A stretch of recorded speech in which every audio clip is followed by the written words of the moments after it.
तो अभी ये हमने मेन मेन पहले तो तत्वों को पढ़ लिया। अब मैं आपको इस पे लाती हूँ कि D30 का लगना क्या हमें बताएगा।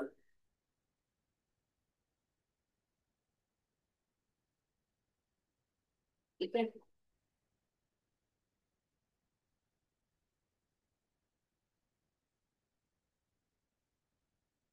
यहाँ हमने खत्म किया। ठीक है, तो अब यहाँ पे अब आ जाओ आप कि D30 में प्लैनेट जो अफ्लिक्टेड होंगे, पहले तो ये समझो फिर लगने पे आएंगे। प्लैनेट अफ्लिक्टेड इन लगना will indicate health problem weakness है। D30 के जो भी आप चार्ट देखेंगे उसमें पहले तो ये देखो कौन कौन सा प्लैनेट अफ्लिक्टेड है और कौन कौन सा कितना अफ्लिक्टेड है, उसी हिसाब से उसी रेशो में आपको प्रॉब्लम होगी। कोई बहुत ज्यादा अफ्लिक्टेड है, डबल ट्रिपल अफ्लिक्शन है, दो दो पापड़े देख रहे हैं, नीच का भी हो रखा है, तो वो समझो फिर तो वो गया उस पार्ट में, या उस संबंधित जो रोग है उसका बहुत ज्यादा है ना। और जब ठीक ठाक बैठे, सारे ठीक ठाक बैठे, तो मतलब हेल्दी रहने वाला, फिर तो ज्यादा छोटा मोटा होगा, छोटा मोटा तो सभी को होता है, ये कलयुग है। कोई ये सतयुग तो है नहीं कि यहाँ पे सब अच्छा हो। तो यहाँ कोई ना कोई प्रॉब्लम सभी को होंगी, क्योंकि कई बार हम दूसरों के कारण भी प्रॉब्लम में आ जाते हैं। जैसे कल जो हुआ, ठीक है मैंने तो कंट्रोल कर लिया, लेकिन शुरू में मूड तो खराब हो ही गया जब वो ऐसे पड़ोसी गाली गलौज शुरू कर रहा है, और फिर पुलिस पुलिस का धमकी दे रहा है ये सब। ये पुलिस आ जाएगी तो फिर वो ये उनको सॉर्ट आउट करो चीजें, मतलब बड़ी वियर्ड और बड़ी हो जाती है। शुक्र है वो चले गए, उनको जाना था कहीं, और फिर वो आए नहीं वापस। फिर भी मैं आधा एक घंटा बैठी रही, वेट करा, देखा, और फिर शाम रात को भी मूड तो खराब ही हो गया था। तो ये चीजें थोड़ा सा कई बार दूसरों के कारण भी हो जाती हैं। ठीक है, अब लगना लॉर्ड प्लैनेट इन लगना विल इंडिकेट द तत्व दैट हैज गॉन वीक और स्ट्रॉन्ग। लगना लॉर्ड D30 का इंपॉर्टेंट है, और कोई प्लैनेट जो लगना लगन में ही बैठा है D30 के, वो भी आपको उस तत्व से संबंधित बताएगा। 10th house shows mental weakness develop due to various pressure which mind fails to cope. D30 का 10th हाउस को जरूर चेक करो फॉर मेंटल वीकनेस। यहाँ पे अगर चंद्रमा भी पीड़ित है और भी लग्नेश भी पीड़ित होकर बैठ गया, तो फिर वो प्रॉब्लम उसकी बहुत ज्यादा बढ़ गई। देखिए मेरे पास रजिस्टर है 100 100 200 200 कुंडली के, जिसमें मेंटल एलिमेंट्स से अलग हैं, डिप्रेशन के अलग हैं, और हर बीमारी के, डायबिटीज के 150 200, डेंगू के 150, अलग अलग रजिस्टर 25 30। तो हमारे मेन मेन सारे हार्ट डिजीज, किडनी प्रॉब्लम, बहुत सारे अलग अलग मैंने हम लोग रिसर्च करी थी मेडिकल एस्ट्रोलॉजी राउसर के अंडर। अस्थमा के हैं, थायराइड के हैं, है ना, और सब। तो अब इतने सारे चार्ट्स तो मैं आपको शेयर कर सकती हूँ, वो अब आप लोगों पे आप कितना उसे ले सकते हो, कितना आप उस पर वर्क करोगे। तो पहले तो आप समझो टॉपिक, थोड़े बहुत हम केस स्टडीज करेंगे क्लास में, फिर अपनी कुंडलियां लगाओ, फिर अगर चाहिए होंगी मेरे से तो मैं आपको शेयर कर दूंगी डेटा। ठीक है, 8th हाउस डी ठीक है। थर्टी का क्या होगा? वीकनेस दिखाएगा इनहेरिटेड फ्रॉम पास्ट बर्थ। पिछले जन्मों के संबंध के कारण भी कुछ प्रॉब्लम्स होंगी। तो 8th हाउस D30 का आपको कुछ ऐसी चीजें इनहेरिटेंस जो आपने पिछले जन्मों से ले रखी है आएगा। मंगल वुड भी, अब D30 का लगना अच्छा, अब यहाँ पे आपको थोड़ा सा आपके जो करेक्टर मॉरल और वो सब देखना ना, वो आपको D30 का लगना लॉर्ड जो भी ग्रह बनता है, वो आपके नेचर के बारे में भी बता रहा है। मंगल बनेगा तो क्या बना रहा है आपको? Strong, self centred, little bit cruel, cunning, shrewd, interested easily in others wealth and women, foul mouthed, कड़वा बोलने वाला, गाली देने वाला, and sometime fickle minded if afflicted. तो ये आपको मंगल अगर D30 का अब D30 का लगना लॉर्ड जरूर चेक करो कौन है आपकी कुंडली। ठीक है, या दूसरों की जिसकी भी देख रहे हो। मंगल का हमने देख लिया था। अब अगर शनि लग्नेश बनेगा तो क्या बनाएगा उस व्यक्ति का nature? Lazy, less educated, ugly, important, greedy, तामसिक, in the way of doing ill deed, ungrateful. अब अगर आपने ये सब पढ़ लिया तो इसका मतलब ये नहीं कि वो ये ही है सिर्फ, ये आपको एक इंडिकेशन दे रहा है उसमें ये वाले ट्रेड्स हो सकते हैं। आपको ये नहीं देखना कि D30 का लॉर्ड अगर शनि बन गया तो सब कुछ, अगर जुपिटर देखेगा तो ये कम हो जाएगा। मरकरी देख ले रहा है, या लगन में चंद्रमा आ गया, कोई शुभ ग्रह आ गया, तो वो चीज मॉडरेटली कम भी हो जाएगी। लेकिन हाँ, ये लग्नेश बनने से क्या होगा, उसमें ये ट्रेड्स जरूर होंगे, कुछ मात्रा में तो होंगे ही होंगे, है ना। तो ये चीज आपको D30 का लग्नेश आपको ये सब बताएगा।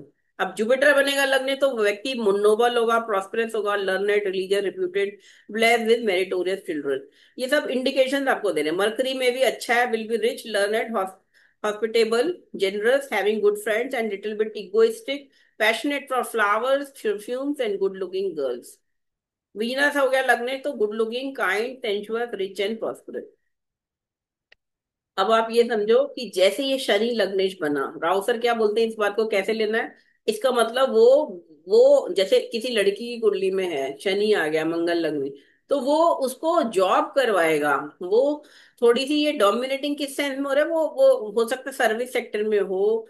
ये इसको मॉडरेट लिबरली लेना है हमें, ये जितना भी शास्त्रों में लिखा है। इसमें तो मैंने आपको वो दिया जो जो ग्रंथों में लिखा हुआ है, ये पराशर लाइट में लिखा हुआ है, मतलब पराशर बृहद पराशर होरा शास्त्र से लिया है। तो ये मॉडरेट व्यू है। देश काल पात्र तो आपको लगाना ही पड़ेगा, और कौन सा ग्रह किसको देख रहा है उस हिसाब से अपनी बुद्धि से उसको थोड़ा मॉडरेट करना पड़ेगा। ठीक है। अब आपको मैंने बताया 5 ग्रह तो लॉर्डशिप ले रहे हैं, सन और मून तो लॉर्डशिप नहीं ले रहे। तो फिर सन और मून क्या दिखाएंगे D30 में, तो ये समझो। ठीक है, हम्म। Sun and moon are not given any lordship D30, they will be there in any of the signs of the other 5 planet. तो अब ये समझो, सन है अगर मंगल की राशि में बैठा है, क्योंकि वही राशियां आ रही है ना, तो मंगल में होगा तो सन D30 में क्या बताएगा, ब्रेव बनाएगा, वेलरस बनाएगा, कॉन्कर एनिमी। शनि की राशि में बैठेगा तो wanders aimlessly with an evil mind. Rich and happy Jupiter की राशि में, worships learned loved by all in Mercury की राशि। इसके बाद वीनस की राशि में सन को होने से D30 आपको इंडिकेट करेगा, हैंडसम बनाएगा, हैप्पी और हेल्दी। तो ये सारे ट्रेड्स हैं, ये आप पढ़ लेना, इन इन जनरली आपको थोड़ी इंडिकेशन दे देंगे।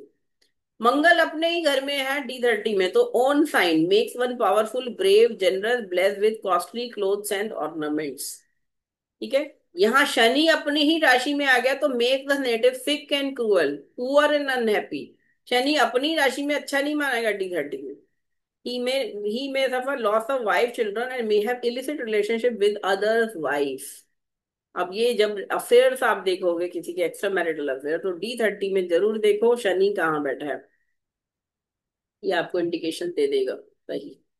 ठीक है, ये सब आप पढ़ लीजिएगा, जुपिटर में क्या है, मरकरी में क्या है, वीनस में क्या है। ठीक है।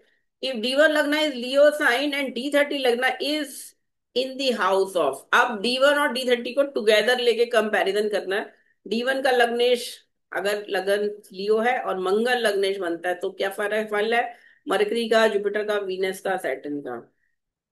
ठीक है। और अगर D1 का लगना कैंसर है तो फिर क्या है। इस तरह से ये सारे साइंस का लिखा हुआ है सारे। आप ये D30, ये जस्ट नोट्स आपको इसलिए दिए कि ये आप पढ़ोगे तो आपको थोड़ी थोड़ी हेल्प मिलेगी। आई थिंक अभी तो हम क्लोज करते हैं, अब आप एग्जाम्पल हम लोग करेंगे कल परसों में कर लेंगे। इंदिरा गांधी का है, महात्मा गांधी का है क्योंकि इनकी डेथ असैसिनेशन हुई, और राजीव गांधी का भी असैसिनेशन। चलो एक चार्ट कर लेते हैं हम यहाँ, D30 कर लेते हैं यहाँ पे इंदिरा गांधी जी के में। क्या लग हम्म। रहा है आपको, यहाँ मंगल लग्नेश है इनका, और कर्क लगन है यहाँ पे। कर्क और मंगल दिखाऊं आपको यहाँ पे।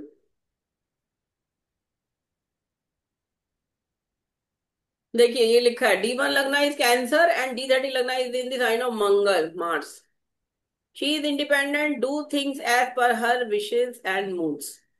तो ये तो इंदिरा मूड्स। गांधी का था ही नेचर, है ना, मनमानी तो वो करती। हम्म। ठीक है ना। क्यों, हाँ जी, हाँ। डू यू एग्री और नॉट विद माई हाँ। My statement. सही। जिद्दी थी वो बहुत, हाँ। जिद्दी तो थी, और साथ में मतलब कितने सारे अफेयर थे जो ये उनके वो नहीं पता। कॉम्बिनेशन जो कॉम्बिनेशन आपने दिया है वो D1 लगना और डी थर्टी। थर्टी के लगना थर्टी। का है मतलब। थर्टी लगना। मतलब D1 लगना भी इम्पोर्टेंट है हाँ सिर्फ उससे लेकिन अब कंपेयर। बात वो ये D30 लगना बिल्कुल सही आना चाहिए, लगन लगन भी ठीक होना चाहिए आपका D1 का, है ना। तो ये हाँ। D30 अब हम आपको वो करेक्शन वगैरह, लेकिन एटलीस्ट अभी ये तो समझो यूज, जब जब तक आपको पता है वैलिडेटेड चार्ट जो है उनमें सब कुछ ठीक है, परफेक्ट है, लगन लगने सारा D1 D9 D10 D30। तो अब इनमें आपको प्रैक्टिस करनी है। अभी तक मैंने आपको कम से कम 50 चार्ट दे दिए होंगे इस दोनों कोर्सेज में अभी तक मिला के, बेसिक और ये। तो उन सभी में D30 में देखो और उनका चेक करूं जो वैलिडेटेड चार्ट्स हैं, जो जो स्टैंडर्ड चार्ट्स हैं। उसके बाद फिर लाइव केस स्टडी में हम आप इनको सबको दिखाएंगे कि कैसे क्या हो रहा है, और फिर किसकी दशा में आपको प्रॉब्लम हो रही है, डेथ हो रही है, या और कोई फैटल एक्सीडेंट हो रहा है, या कोई फैटल बीमारी हो रही है।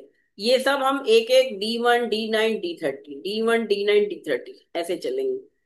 तो मैं सोच रही हूँ अभी आप इसको होमवर्क में ये तीनों चार्ट देखो, करो, इन तीनों पे ही वर्क कर लो, क्योंकि इन तीनों का आपको पता है डेथ कब हुई है ना, और सारी हम्म। चीजें वैलिड हम्म। है। और फिर हम नेक्स्ट ठीक कुंडली है। पे मैं लाइव चार्ट्स कराऊंगी आपको, जिनकी कुंडलियों में हमने प्रिडिक्शंस किए और बिल्कुल सही निकले।